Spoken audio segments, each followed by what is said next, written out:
Assalamualaikum warahmatullahi wabarakatuh. Good morning everybody. Good to see you again.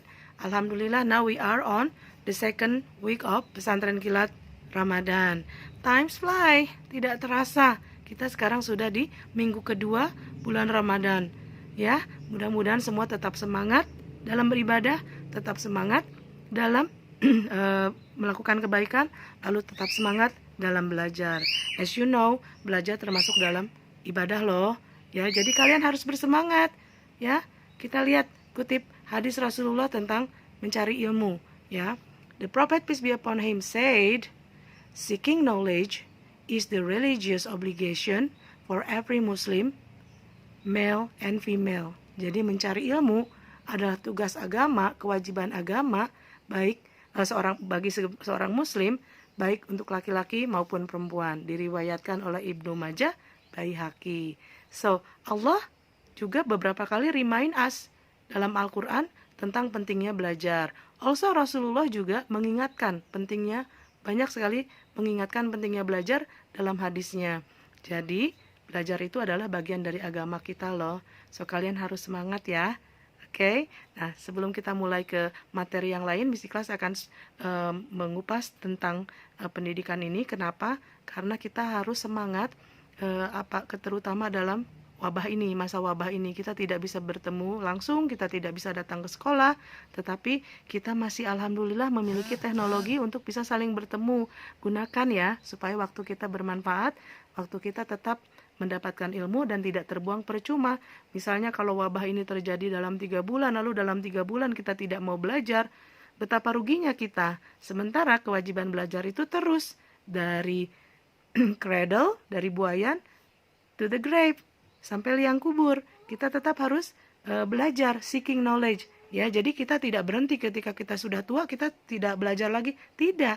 Walaupun kita sudah tua, kita tetap harus belajar. Ya, ilmu itu banyak. Jadi, mulai dari kecil ini kita harus tetap bersemangat belajar. Yuk, kita sama-sama mengupas tentang education side in Islam. Ya, education in Islam kita sudah dimention tadi dalam hadis. Lalu kita akan lihat lagi nih, ada part-partnya. Ya, education is the duty of every Muslim to gain knowledge, no matter what your age, or if you are boy or girl. Jadi berapapun umurnya, apapun laki-laki atau perempuannya, seorang Muslim itu wajib untuk belajar. The Prophet peace be upon him stressed the importance of gaining knowledge. Some traveled many miles to learn a hadis. Jadi zaman Rasulullah dulu, Rasulullah mengutamakan, mendorong orang-orang untuk belajar. Malahan ada yang beberapa yang datang pergi jauh untuk belajar hadis. Ya, rumahnya tidak dekat, jauh sekali. Ya, lalu knowledge give you a better understanding. Lalu ilmu itu akan membuat kalian memiliki pemahaman yang lebih baik of creation, tentang penciptaan dan tentang Allah. Lalu itu akan membawa kalian lebih dekat kepada Allah ketika kalian sudah mengerti tentang penciptaan, tentang purpose-nya kalian lahir ke dunia ini. Karena semua manusia punya tujuan, punya tugas waktu lahir ke dunia itu.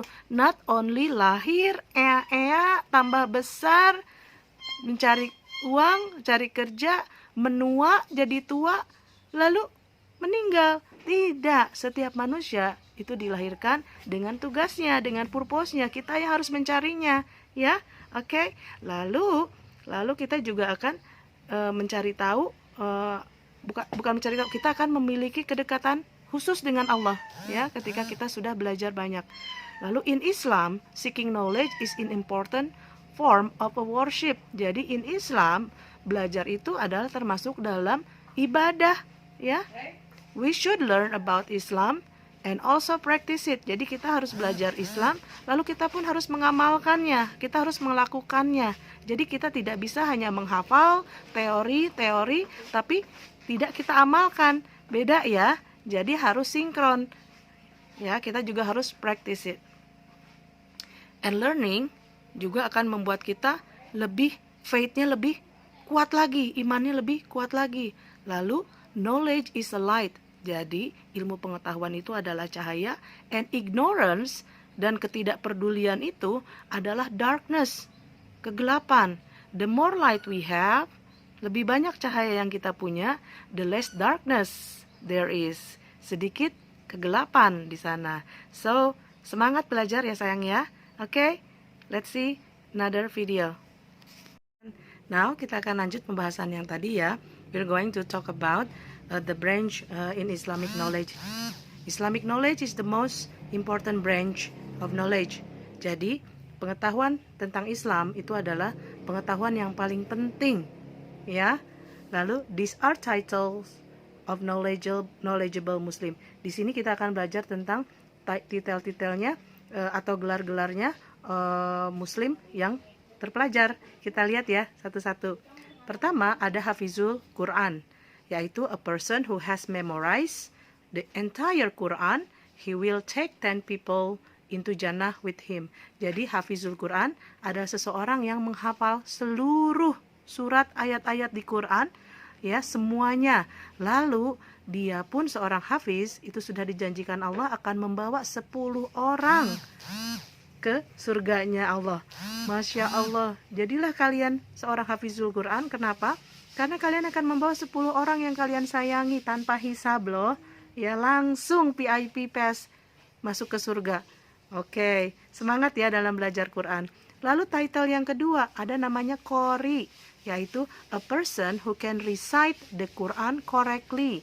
Dia orang yang bisa membaca Quran dengan betul-betul, dengan benar-benar, and in a beautiful voice, dan suaranya merdu. Ya, Qori itu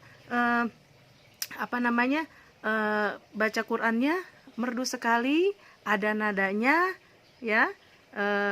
Beberapa kali kita mendengar seperti Qorinya, siapa yang kita senang itu yang suka membaca, misalnya Muhammad Al-Mukid. Ya, kalian juga bisa menjadi seorang Qori, terutama yang suaranya bagus tuh. Kalau lagu Indonesia atau lagu barat atau ini aja suaranya sudah bernyanyi merdu, apalagi ketika sedang membaca Quran, ya. Coba niatkan untuk menjadi seorang Qori. Lalu yang ketiga ada alim. Ya, alim itu adalah a person who has thoroughly studied Islam. Alim itu adalah seorang yang sudah banyak sekali dan sudah mengikuti studi lengkap, detail tentang agama Islam. Ya, dia juga belajar Quran. Qurannya bukan hanya cara membaca saja, tapi semua dari tafsir, tahsin, dari asbabun nuzulnya, dari nahunya, dari sorofnya, dari tasrifnya, ya, dari semuanya. Banyak sekali ilmu tentang Quran dan dia sudah selesai. Lalu dia juga seorang alim itu dia belajar hadis. Hadisnya banyak sekali yang dia pelajari, riwayatnya, asal usulnya, kejadiannya, semuanya mereka belajar. Nah, mereka belajarnya dari siapa? Seorang alim ini itu dari seorang syekh, ya, seorang syekh. Seorang syekh itu berarti harus ada di Mekah sana, ya. Seorang syekh, jadi harus habis kupas tentang riwayat Islam, tentang Quran, tentang hadis.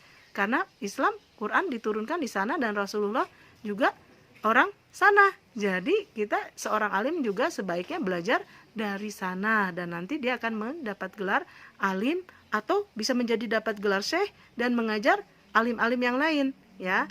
Lalu ada mufti. Siapa itu mufti? Mufti itu adalah he has taken the responsibility to make religious judgment using Quran and hadith on new issues. Jadi mufti itu adalah seseorang yang memiliki tanggung jawab atau yang diberi tanggung jawab untuk memiliki atau memecahkan masalah agama yang menggunakan Quran dan hadis dengan dalam kejadian baru, dari kejadian sekarang. Seorang mufti boleh dia menyelesaikan dengan Quran dan hadis, ya, tapi kejadiannya sekarang. Nah, itu adalah seorang mufti, berarti dia harus belajar tentang riwayat Quran, riwayat hadis dan lain-lain. Dan dia juga seorang penceramah yang baik. Ya, mufti itu akan mengisi-mengisi tolab, akan mengisi-ngisi tausiah, dan seorang mufti juga harus memiliki ilmu yang banyak, bukan hanya pintar berbicara saja, ya, tapi memiliki dasar pendidikan agama yang baik. Lalu juga bukan hanya bicara, dia juga harus memang menjadi contoh atau public figure yang baik. Dia bisa dicontoh secara lisannya dan secara perbuatan, ya. Oke, lalu ada Syekhul Hadis. ada juga Seul hadis, yaitu has good knowledge of hadis. Dia memiliki pengetahuan yang banyak tentang hadis, dan dia bisa mengingat 1000 of al hadis. Dia juga bisa mengingat hadis sampai ribuan. They can also check hadis, dan mereka sudah tahu riwayat-riwayat hadis, dan dia bisa mengecek apakah ini yang sahih, mana yang bukan. Nah, seperti itu. Di Indonesia juga banyak. Mungkin sebutannya di kita ada kiai, ada ustadz, ada kiai, ada ulama, ya seperti itu. Jadi ulama, kiai, ustadz. Ustadz adalah pengajarnya atau guru. Kalau perempuan mungkin ustazahnya, ya. Syekhnya, mungkin kalau di kita itu disebutnya ulama, ya. Kalau kiai itu panggilannya. Kita tidak bisa memanggil seorang ulama, tapi Pak Kiai. Seperti itu, ya. Oke, kita akan lanjut lagi dengan serba-serbi Ramadan, ya. Tunggu sebentar. Okay, kiddos, welcome back. Now we're going to talk about what we do in Ramadan, especially we do it in Ramadan, yang kita tidak lakukan di bulan lain. Kalian boleh sharing ya, apa saja. Contoh, clues-nya. In Ramadan, waktu makan kita berganti. Jadi kapan saja, ya. Itu menjadi salah satu serba-serbi Ramadan, yaitu kita makannya hanya di ketika maghrib, azan maghrib berkumandang. When azan maghrib is calling, we start iftar, kita berbuka puasa. Di siang hari kita fasting. Lalu ketika semuanya pada tidur di malam hari, lagi ngantuk-ngantuknya, kita harus bangun karena kita harus persiapan makan untuk puasa besok. Disebut apa namanya? Sahur. Ya, seperti itu. Lalu juga ada apa aja lagi ya? Boleh kalian bantu misi kelas apa saja yang kita lakukan di bulan Ramadan ini? Apa yang kita dengar, apa yang orang lakukan, apa makanannya yang spesial, yang istimewa di bulan Ramadan ini yang hanya ada di bulan Ramadan. Boleh sharing ya sama misi kelas, ditunggu videonya atau voice note-nya ya. What we do especially in Ramadan yang kita tidak lakukan di bulan lainnya. Lalu jangan lupa makanan istimewanya apa yang hanya kalian bisa lihat di atau bisa makan di bulan Ramadan ya. Oke, ditunggu.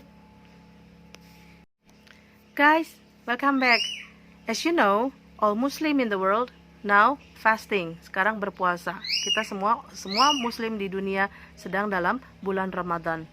But do you know kalau kita memiliki waktu iftar dan waktu sahur yang berbeda, ya?